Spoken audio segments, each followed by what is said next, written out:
बहुत समय पहले की बात है। सुंदरपुर नाम का एक हरा भरा और शांत गांव हुआ करता था।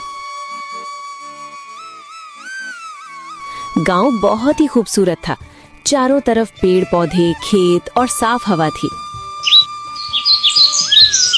इसी गांव में एक गरीब लेकिन मेहनती लकड़हारा रहता था, जिसका नाम था श्यामू। श्यामू बहुत ईमानदार और परिश्रमी इंसान था। वो हमेशा मेहनत से काम करता और अपनी छोटी सी दुनिया में खुश रहता था। उसके पास ज्यादा पैसे नहीं थे, लेकिन उसका दिल बहुत बड़ा था। उसके परिवार में उसकी पत्नी गीता और उसके 2 बच्चे रोहन और पिंकी थे। श्यामू गांव के अमीर लकड़ी व्यापारी सेठ अमीर चंद के यहाँ काम करता था। सेठ अमीर चंद गांव के लोगों से जंगल की लकड़ी कटवाता और बदले में उनको पैसे देते था। लेकिन सेठ बहुत लालची और बेईमान आदमी था। वो अक्सर बहाने बनकर मजदूरों के कुछ पैसे काट लेता और उन्हें कम पैसे देता था। एक सुबह श्यामू काम पर जाने की तैयारी कर रहा था। इतनी जल्दी जा रहे हो? भूल गए तुम्हें बच्चों को स्कूल भी तो छोड़ना है आज। हाँ मुझे याद है, पर आज ज्यादा देर हो गई है। बच्चों को तुम स्कूल छोड़ाना, अभी मुझे काम पर जाना है, वरना सेठ महीने की तनख्वाह से पैसे काट लेगा। स्कूल तो मैं छोड़ आऊंगी, लेकिन कल रोहन और पिंकी की टीचर फीस मांग रही थी। कह रही थी अगर कल तक फीस नहीं आई तो बच्चों को क्लास में नहीं बैठाएंगी। ठीक है, मैं शाम तक कुछ इंतजाम करता हूँ, पर अभी तो मुझे जाने दो। इंतजाम कहाँ से करोगे? जो तनख्वाह मिलती है उससे घर बड़ी मुश्किल से चलता है। आप सेठ जी से साफ साफ कह दीजिए कि पगार बढ़ाएं। महंगाई दिन पर दिन बढ़ती जा रही है। सब्जी के दाम आसमान छू रहे हैं। बच्चों की पढ़ाई, घर का खर्च संभालना अब मुश्किल होता जा रहा है। ठीक है, आज मैं सेठ जी से बात करूंगा। अच्छा, अब मैं चलता हूँ। इतना कहकर श्यामू काम पर निकल पड़ा। कुछ देर बाद श्यामू जंगल में पहुंच गया, जहां दूसरे लकड़हारे पहले से ही आए हुए थे। श्यामू ने देखा जंगल में दूसरे लकड़हारे आपस में बात कर रहे थे। आज पगार का दिन है, देखना सेठ आज कोई ना कोई बहाना जरूर बनाएगा। हाँ, पिछली बार तो सेठ ने मेरी आधी पगार ये कहकर काट ली कि मैंने उनसे उधार लिया था और उसका ब्याज बढ़ गया है। हाँ भाई, पिछले महीने मेरी बिटिया बीमार थी और मैंने सिर्फ 2 दिन छुट्टी ली और सेठ ने आधी तनख्वाह ही काट ली। उसके बाद सब अपने अपने काम पर लग गए। सब ने जल्दी जल्दी अपने काम शुरू किए और शाम को सभी मजदूर सेठ हमीर चंद के घर पहुंच गए। सेठ जी, महीना पूरा हो गया है, हमारी मजदूरी दे दीजिए। अभी मेरे पास पैसे नहीं है, सामान नहीं बिका है, गोदाम भरा पड़ा है, कल या परसों ले लेना। पर सेठ जी, घर में राशन खत्म हो गया है, बच्चों की फीस भरनी है। मैंने कह दिया 2 दिन इंतजार करो, अभी मेरे पास पैसे नहीं है। सेठ की बातें सुनकर सभी मजदूर उदास हो गए, पर बेचारे कर भी क्या सकते थे। सब जैसे तैसे अपने अपने घर लौट आए। श्यामू जैसे ही घर में दाखिल हुआ, मिल गई पगार? लाओ दो, मुझे घर के खर्चे का हिसाब करना है और बच्चों की स्कूल की फीस भी देनी है। लाओ जल्दी करो। गीता, आज पैसे नहीं मिले। सेठ ने कहा है अभी माल बिका नहीं है, 2 दिन बाद जब माल बिक जाएगा उसके बाद आकर अपनी पगार ले जाना। स्कूल की फीस तो छोड़ो, घर में अनाज का एक दाना भी नहीं है। क्या खाएंगे बच्चे? 2 दिन इंतजार करते हैं, शायद पैसे मिल जाएं। तब तक तुम राशन वाले से कहकर कुछ राशन उधार ले आओ। फिर गीता जैसे तैसे करके कुछ राशन लाती है और पूरा परिवार खाना खाता है। किसी तरह 2 दिन गुजर जाते हैं और सभी लकड़हारे सेठ के घर अपनी पगार लेने जाते हैं। इसी तरह 2 दिन गुजर जाते हैं और सभी लकड़हारे सेठ के घर अपनी पगार लेने जाते हैं। ये लो हरिया, अपनी तनख्वाह। सेठ जी, ये तो सिर्फ 2000 है, मैंने तो 3000 का काम किया है। काम तो किया है, लेकिन तूने बीच बीच में आराम भी किया है, मैंने उसी का पैसा काटा है।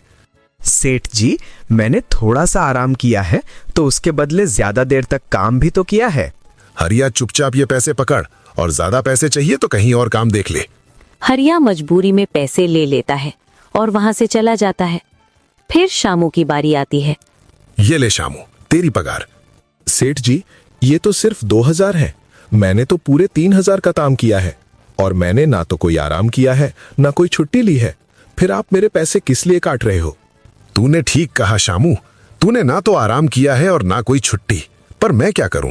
बाजार में लकड़ियों के दाम गिर गए हैं, मुझे भी इस बार कम मुनाफा हुआ है, इसलिए अभी सबको कम ही मिलेगा। लेना है तो ले, वरना कहीं और काम ढूंढ ले। शामू ने पैसे लिए और बिना कुछ कहे वापस घर चला गया। घर आते ही शामू ने सारे पैसे गीता को थमा दिए।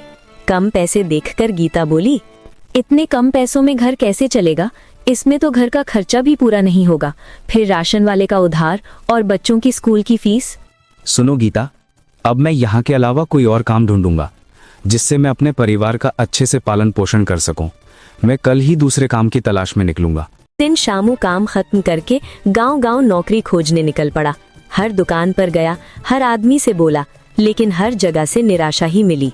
थक हार कर वो घर वापस लौट रहा था, तभी उसे सामने एक पुरानी सी गुफा दिखाई दी। सारा दिन घूमकर श्यामू बहुत ज्यादा थक गया था। उसका कुछ देर आराम करने को मन था, इसलिए बिना कुछ सोचे वो गुफा में घुस गया। तभी उसकी नजर गुफा के अंदर रखी एक पुरानी टोकरी पर पड़ी। अरे, ये यहाँ टोकरी कैसे पड़ी है? सोचते हुए वो टोकरी के पास गया और जैसे ही उसे छूने लगा, एक गूंजती हुई आवाज आई, रुक जाओ, इसे मत छुओ। शामू पीछे हट गया। तभी अचानक उसके सामने एक जिन प्रकट हुआ। जिन बोला, तुम कौन हो और मेरी गुफा में क्या कर रहे हो? माफ कीजिए, मैं तो ये कुछ देर आराम करने के लिए रुका था। मुझे नहीं पता था कि ये किसी की जगह है। डरने की जरूरत नहीं, मैं सब जानता हूँ। जिसकी ओर मैं देखता हूँ उसकी पूरी कहानी जान लेता हूँ। तुम सच्चे और पवित्र मन के इंसान हो, इसीलिए तुम यहाँ तक आ पाए। आप कौन है? मैं इस गुफा का रक्षक हूँ और ये जो टोकरी है, ये कोई साधारण टोकरी नहीं बल्कि एक जादुई टोकरी है। जादुई टोकरी? क्या ये वही टोकरी है जिसके बारे में दादी कहानियां सुनाया करती थी? हाँ, अब तुम इसके मालिक हो। तुम इसमें जो भी चीज डालोगे वो कई गुना हो जाएगी। लेकिन एक बात याद रखना, इसमें जो चीज एक बार डालोगे जीवन भर वही चीज डालनी पड़ेगी। दूसरी चीज डाली तो इसका भयंकर परिणाम होगा। लालच मत करना, जरूरत और सोच समझकर ही इसका इस्तेमाल करना। जिन गायब हो गया और श्यामू टोकरी को लेकर घर चला आया। घर पहुंचकर उसने गीता को सारी बात बताई। तो हमें इसमें सोच समझकर वही चीज डालनी होगी जिसकी हमें सबसे ज्यादा जरूरत है। गीता, वो चंदन की लकड़ी याद है जो मैं जंगल से लाया था और तुमने कहीं संभाल के रख दी थी? हाँ, वो अभी भी है। उसे ले आओ, हम उसी को इस टोकरी में डालेंगे। गीता चंदन की लकड़ी ले आई। उन्होंने जैसे ही उसे टोकरी में डाला, टोकरी चमत्कार से भर गई और उसमें ढेर सारी चंदन की लकड़ियां निकल आईं। ये तो सच में जादू है। कल मैं बाजार जाऊंगा और ये सारी लकड़ियां बेचकर पैसे लेकर आऊंगा। अगले दिन श्यामू चंदन की लकड़ियां लेकर बाजार जाता है। वो जानबूझकर लकड़ियों की कीमत कम रखता है ताकि सारी लकड़ियां जल्दी बिक जाएं। और होता भी ऐसा ही है। कुछ ही देर में श्यामू की सारी लकड़ियां बिक जाती हैं। उसे बहुत अच्छे पैसे मिलते हैं। वो खुशी खुशी घर आ जाता है। घर आकर वो सारे पैसे गीता को देता है। इतने सारे पैसे देखकर गीता खुश होती है और भगवान का धन्यवाद करती है और कहती है, अब आप उस लालची सेठ के यहाँ काम नहीं करोगे। मैं अब वहाँ काम नहीं करूंगा, बल्कि बाकी लकड़हारों को भी अपने साथ जोड़ूंगा। वो सब ईमानदार हैं, मेहनती हैं। अगर मेरा भला हो रहा है तो उनका भी होना चाहिए। सच कहते हो, मिलकर काम करने से ही असली तरक्की आती है।